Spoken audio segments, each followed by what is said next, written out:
పడిమెట్ల పైకెక్కి గుడికేగు భక్తులకు ఎదురొచ్చే బంగారు స్వామి ఇరుముడులు స్పృశించి శుభమనుచు దీవించి జన బృందముల చేరే జగమేలు స్వామి తన భక్తులొనరిల్చు తప్పులకు తడబడి ఒక పక్క ఒరిగెన ఓంకారమూర్తి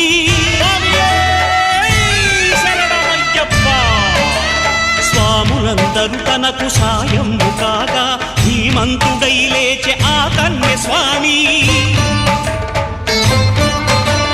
పట్టబంధము వీడి భక్తతతికై పరుగు పరుగున వచ్చే భూమిపైకి నరుడై